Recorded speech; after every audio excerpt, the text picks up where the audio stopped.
new breeze is blowing, and a world refreshed by freedom seems reborn. A column of tanks is heading towards the Russian parliament. There is no place for lawless aggression in the new world order that we seek to create. Unemployment will be growing again by Election Day. I will not sell out to anybody but to the American people. I believe with all my heart that together we can rekindle that American dream. The day of the dictator is over.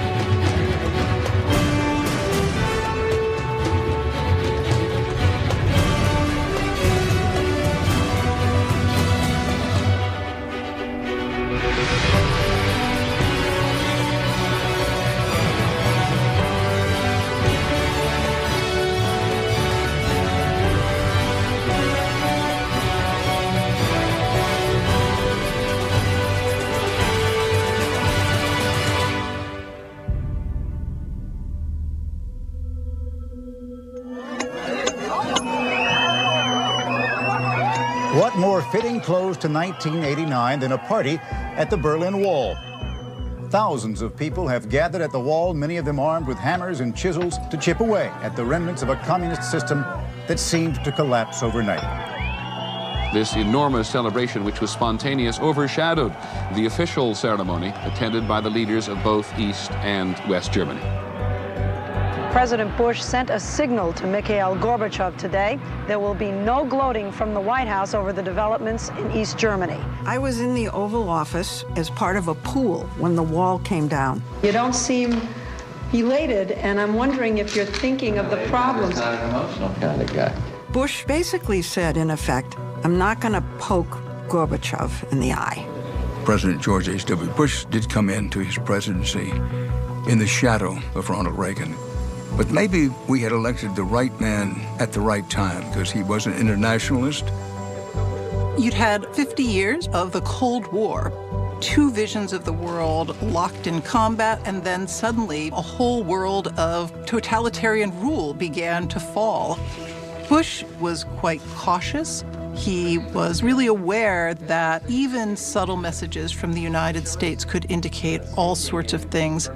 When the wall fell in Berlin, the questions were numerous. I mean, right away, what's going to become of Europe? Bulgaria is under a state of alert this morning. Anti-communist protesters set fire to the headquarters of Bulgaria's governing Socialist Party and chanted, "Let the communists burn." Tens of thousands of ordinary citizens stormed the headquarters of the hated secret police tonight. The scenes in this moment are incredibly dramatic. People in the streets proclaiming freedom. Some of that was liberation. Some of it had a darker side. Romania's dictator, Nicolae Ceausescu, the last hardline leader in the Warsaw Pact, has been deposed by a popular uprising. Romania was the most repressive and the most grotesque. Of all the East European regimes, the only way to overthrow this regime turned out to be by force. Fierce fighting erupted in Bucharest. The old guard is fighting the new people. All hell has broken loose. Romanian television offered graphic evidence today of the fate of deposed leader Ceausescu. The Ceausescus had been made to stand trial on Christmas Day. In the end, he got the kind of justice that he had dealt out to many of his subjects. At the end of this remarkable week, a week of bloodshed in Romania and elsewhere, comes a reminder tonight of what this struggle is all about. It's about freedom. And the reminder comes from Berlin. Germany was not just the symbol of the Cold War, it was the first great crisis of the Cold War. Will Germany be reunified? Together, of course, they would form an economic and political power. But would a giant German state once again dominate Europe? The memories are very real, of course.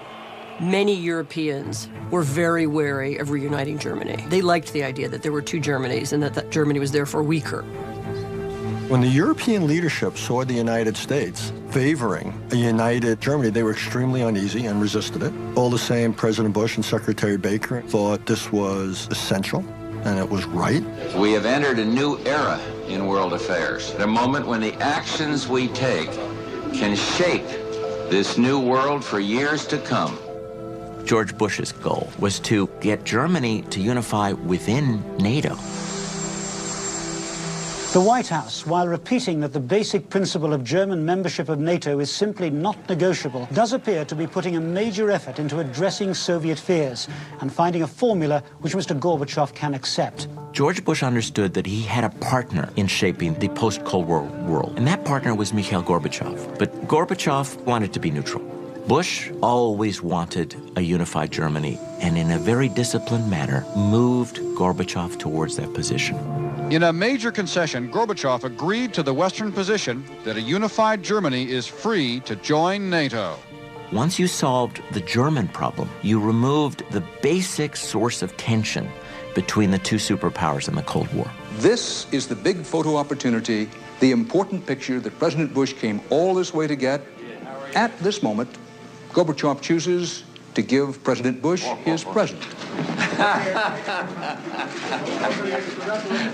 The present was a Soviet cartoonist depiction of the two presidents as boxers, having just knocked out the Cold War with the world as referee. George Bush and Brent Scowcroft, who was his national security advisor, liked to fish together. And one summer, they were fishing, and they were thinking about what kind of world would emerge after all the dominoes had fallen. It's very rare that the world is so fluid and flexible that world leaders can think this way, talking about what the world should be, what it could be. What they imagined was the world that didn't happen after World War II.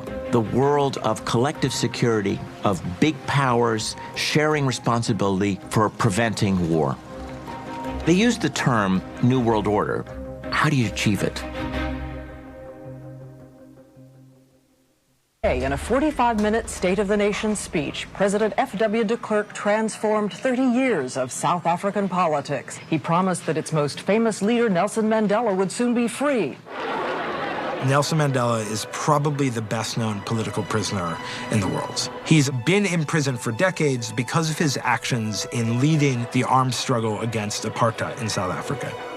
There's Mr. Mandela, Mr. Nelson Mandela, a free man taking his first steps into a new South Africa. While the world is changing in Europe, the apartheid government of South Africa sees the writing on the wall.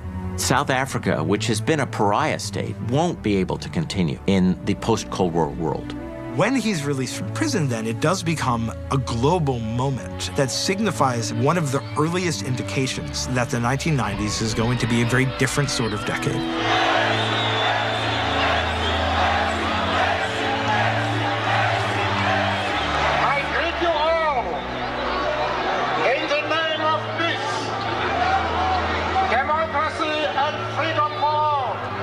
He becomes a moral beacon around the world because of the way he handled himself. So you had this world, this moment in the early 90s when the peacemakers were in charge. The stars aligned. There has been a dangerous late-breaking development in the Persian Gulf. U.S. intelligence sources confirm that within the past few hours, more than 100,000 Iraqi troops have massed along that country's border with Kuwait. Saddam Hussein sends a substantial fleet of tanks and other mechanized forces to the Kuwaiti border. It's shocking in Washington and other Western capitals. Saddam had a 1 million-man army. And if he invades Kuwait, he could very quickly lurch into Saudi Arabia, and the Saudis would not have been able to resist. All the oil is on the eastern side of the country, right there on the border with Iraq. نداء لكل رؤساء الدول العربية والأعضاء في الجامعة. نداء من الكويت للتدخل السريع، فالاتصالات مقطوعة بيننا وبين العالم كله. Iraq invaded and took over its tiny neighbor Kuwait today. The government of dictator Saddam Hussein claimed it went in at the invitation of revolutionaries who had overthrown the Kuwaiti government. No Western authority accepted that story. Many Americans are concerned that there may be a war السيد بوش أن يقول للأمريكيين فلن تقع الحرب. What is required of Mr. Bush to say to the Americans that he doesn't want war. If you had been in the room with Saddam Hussein and interviewed him for, I think, an hour and 15 minutes, and then spent another hour and a half with him after the interview, I think you would have reached the same conclusion. No question, Saddam Hussein was a stone-cold killer.